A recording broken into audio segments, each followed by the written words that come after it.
In the dappled light of the forest, a journey begins not of miles, but of trust.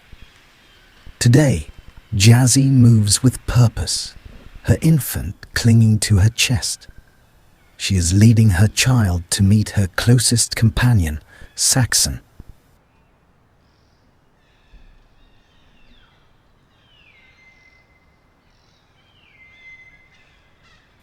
The bond between these two mothers runs deep, woven through seasons of shared food, shelter, and companionship.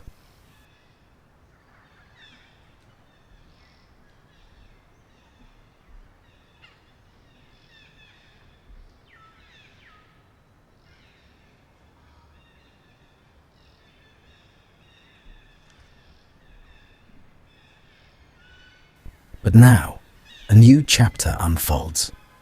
Both have recently welcomed life into the world.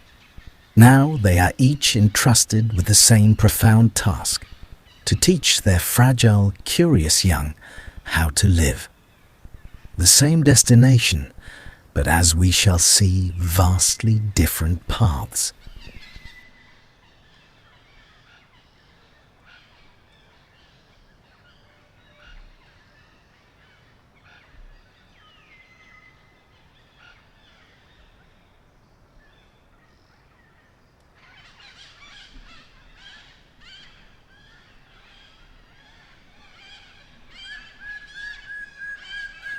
Besides her sister Yona, SAXON is JAZZY's anchor. Since the moment of birth, SAXON has been present.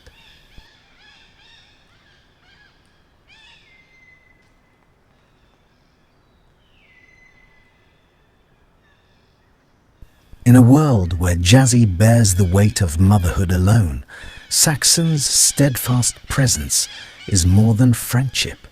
It is a lifeline.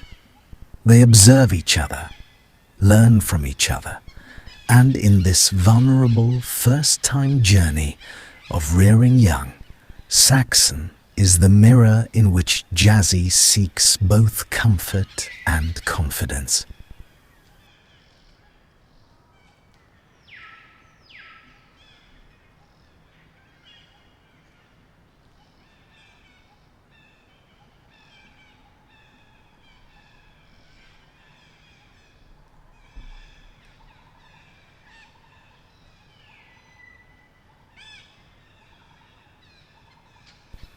Observe their children. Instinct pulses within them, a primal urge to move, to explore, to taste the world beyond the safety of their mother's arms. Their muscles twitch with a desire to walk, their hands reach for solid food. Yet the mothers hold back. There is a universal tension here between the instinct to protect and the necessity to release. For now, the line is firmly drawn. Not yet. And here, in these early days, a contrast emerges. Though their friendship is seamless, their philosophies of care are not. From the same source of fierce love, two distinct styles of motherhood begin to branch. JAZZY practices a gentle, watchful guardianship. She is not overly strict. There are moments, precious, calculated risks where she lowers her infant onto the soft earth. She becomes a living perimeter, a safe circle of observation. Here, she allows her child to feel the texture of the ground, to attempt the monumental feat of pushing up on wobbling limbs. Her love is a safety net, not a cage. She believes strength is born from trying, even if that try ends in a tumble back into her waiting arms. SAXON's love manifests as a constant physical embrace. Her child rarely leaves the fortress of her chest. Even when the little one squirms and pushes, driven by an innate will to move, SAXON holds fast.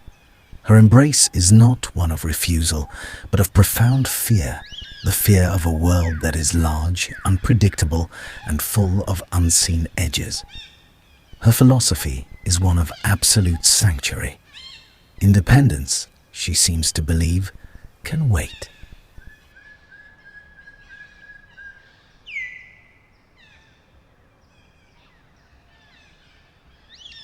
This is not a critique, but a revelation.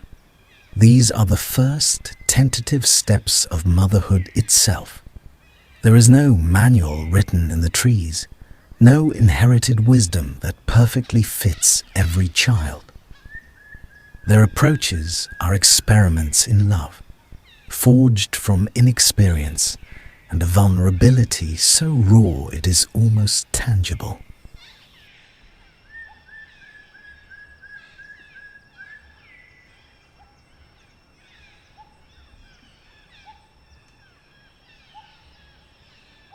They are both learning what it means to nurture a life that is, and must one day cease to be, an extension of their own.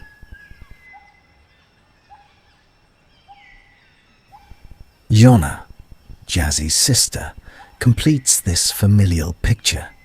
She is the devoted aunt, never straying too far. Her adventures with other troop members are brief, for her heart is tethered here. She returns always to the side of her sister and her tiny niece, her presence a bonus layer of security, a playful interaction that enriches the infant's world. Hers is the love of choice, not obligation. The trio sits in harmonious silence, sharing food. Morsels are passed, not taken. In this simple act of communal eating lies a powerful lesson for the watching infants. This is our tribe. Here we provide. Here we do not fight. The first social contract is not taught with sounds, but with actions, a lesson in trust and mutual support, played out over a shared meal.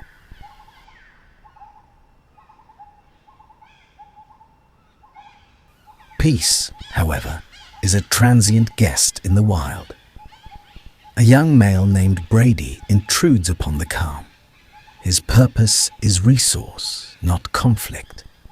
A simple, blunt assertion of hierarchy to claim food. He offers a display, a show of potential force, and then he is gone. The threat evaporates, but its echo lingers. It is a reminder that their safe circle is permeable. Normalcy resumes, but the contrast is now a tableau.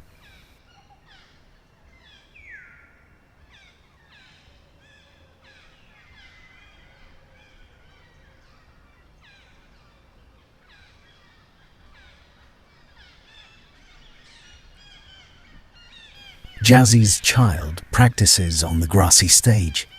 Saxon's remains anchored to her chest, a heart beating against another heart. And Yona, the steady aunt, quietly eats her banana, a picture of calm amidst the quiet drama of development. 3 adults, 2 infants, 2 definitions of security.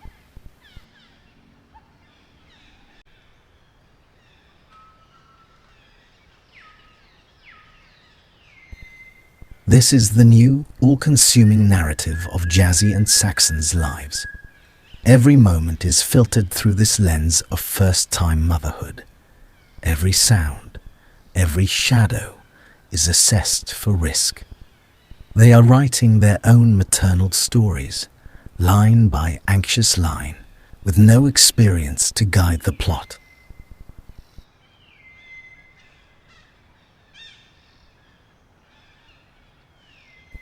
Yona's loyalty is a soft constant. She positions herself not just as a sister, but as a sentinel of opportunity, ensuring she is always near, always ready to interact, to offer her niece a different kind of contact, a different note in the symphony of early care.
a bold new experiment begins. JAZZY and SAXON place their infants together on the ground. For the first time, the two young lives interact, a tangle of limbs and curiosity under the dual gaze of their mothers. The adults do not intervene. They become observers.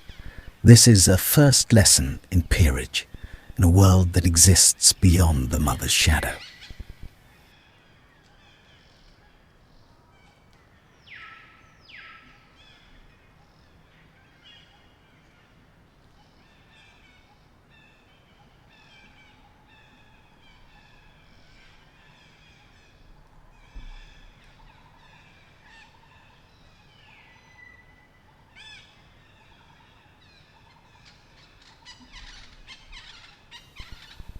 The truth becomes clear.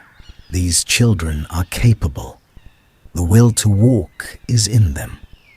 Yet the mother's love is a powerful, countervailing force, a blend of deep anxiety and inexperience that often wins the internal debate.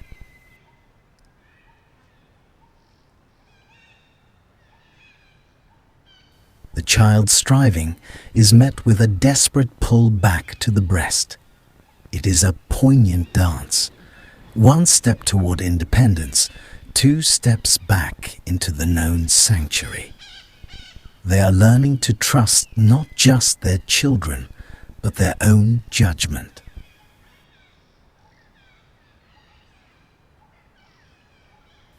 This is only the beginning. With each passing day, the sun will rise on new attempts, new calculations of risk and reward.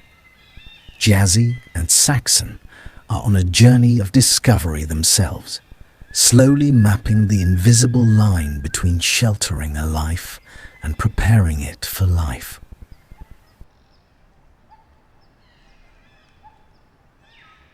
Their methods differ, but their destination is the same. An independent child, ready for the forest. Yona's heart, it seems, has doubled in size. Her affection is not reserved solely for her blood niece. SAXON's daughter, too, receives the gift of her gentle attention. In the aunt's embrace, the two infants find a common, neutral loved one that does not weigh them with protective anxiety, but simply delights in their existence. After the exertion of exploration comes the deep, primal comfort of the feed. The infants, their tiny bodies buzzing with new experiences, return to the source. The mothers give milk, the ultimate sustenance and solace. It is a reset, a return to the absolute bond before the next lesson begins. The classroom of the wild is rarely quiet for long. Another troop member, Fongo, stirs discord elsewhere, sending ripples of disruption through the group. The peaceful spot is compromised. JAZZY and SAXON, attuned to every shift in the social fabric, gather their young. The lesson is over for now. The priority is relocation. Safety, once again, trumps education. In their new location, a reward: sweet, rich coconut. The simple pleasure of food erases the tension of the move. They eat hurriedly, storing energy. It is a reminder that their own strength is the foundation upon which their children's futures are built.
But the wild saves its hardest lessons for moments of respite.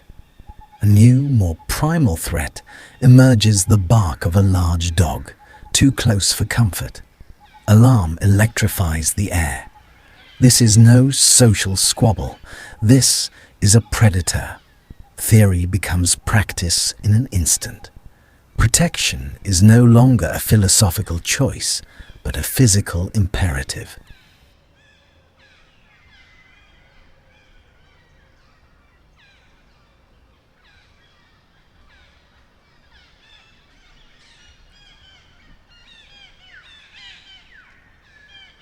The troop flees as one, the infants clutched tight, the contrast in their parenting styles rendered irrelevant by shared overwhelming danger.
Exhausted, they regroup in another grove. Here, they are joined by an elder, Lonnie. His presence adds a new, complex layer to the dynamic. An older member whose own history within the troop's hierarchy is written in the reactions of those around him.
Lonnie carries a reputation, a past as a provocateur, particularly toward vulnerable new mothers.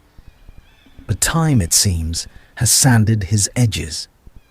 He approaches not with challenge, but with a quiet, almost tentative companionship. Is this mere aging or a genuine change?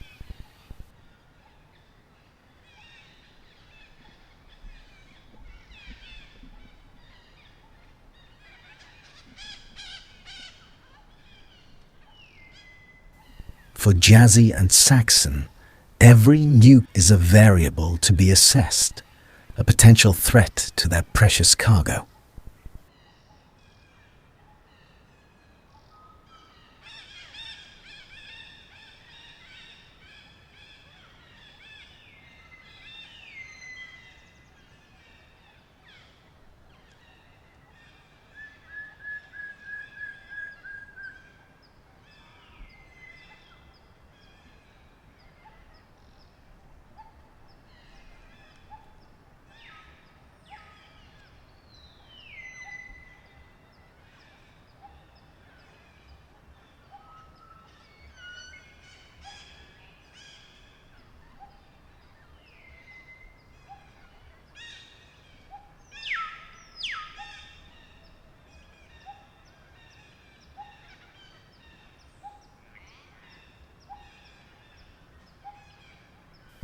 Jazzy's child, refreshed, is eager to resume its rocky explorations.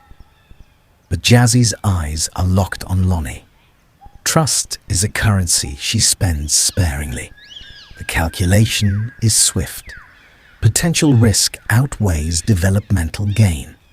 She ends the lesson, drawing her child back to her chest, trading a moment of growth for guaranteed safety. Her decision is a window into the relentless calculus of motherhood.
SAXON, however, engages differently.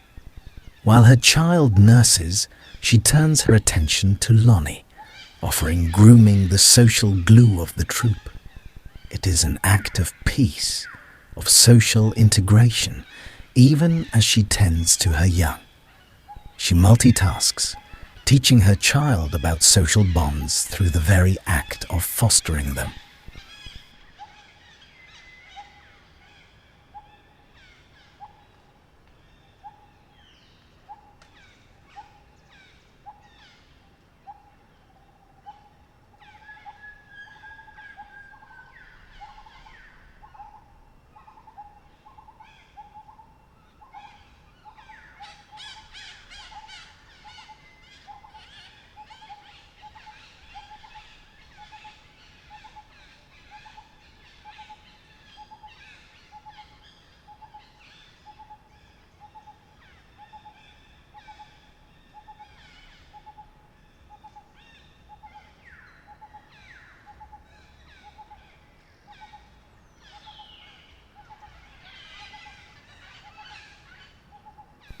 With her child finally asleep, Jazzy allows herself a moment of profound surrender.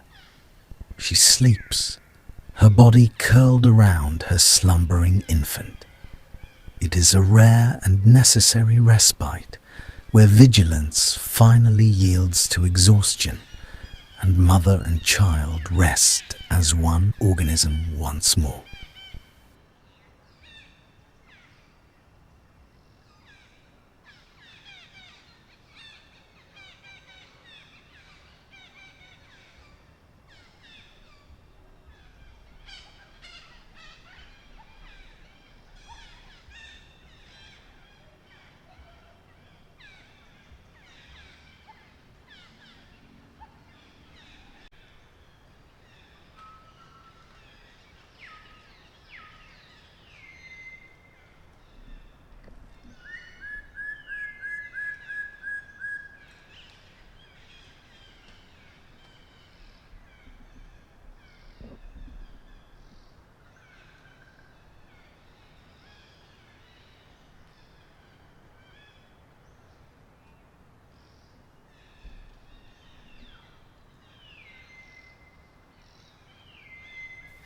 Lonnie moves on, his visit a peaceful interlude, and as if released from a shared focus, Jazzy and Saxon also part ways, drifting to separate spots within the same familiar territory.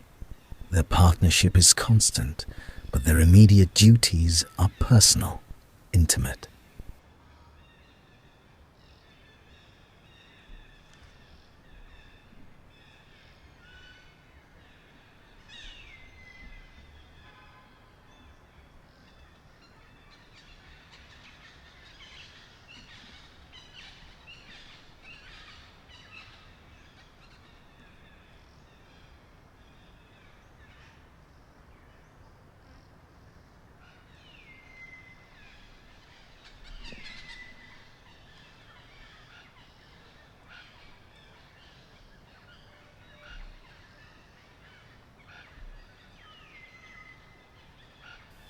Jazzy finds a sun-warmed rock, her child a sleeping weight against her. She eats, replenishing herself. This is a mother's quiet time the world continues. Food must be gathered, strength must be maintained, all while providing a steady, living cradle for her dreams.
Not far, Saxon seeks a different solace height.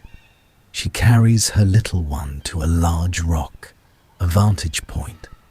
Perhaps here she feels safer, more in control.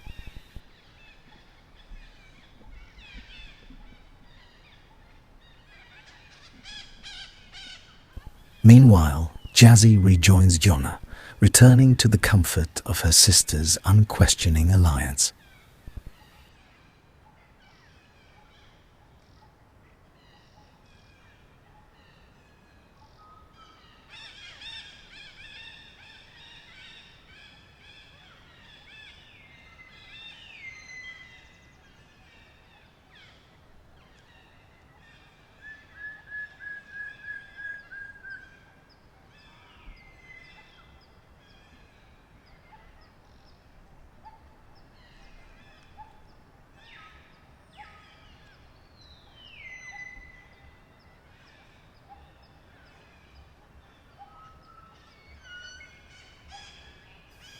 As the day wanes, the troop begins its final ritual.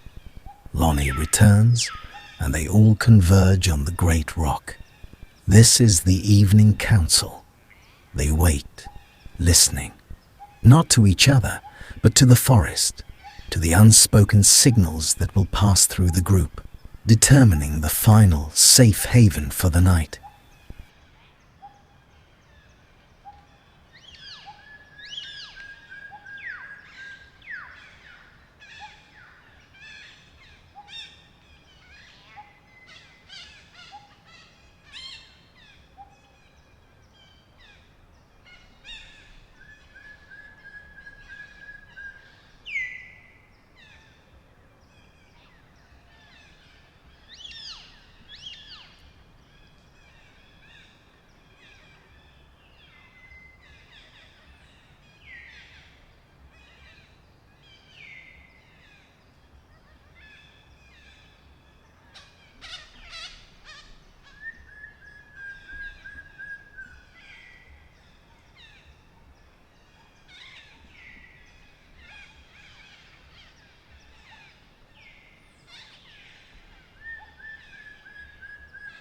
The lessons of the day of courage, caution, community, and care are now filed away.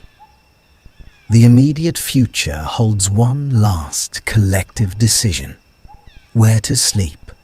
And for JAZZY and SAXON, wherever that is, they will face the darkness as they faced the light with their children held close, according to their own unique, loving compasses.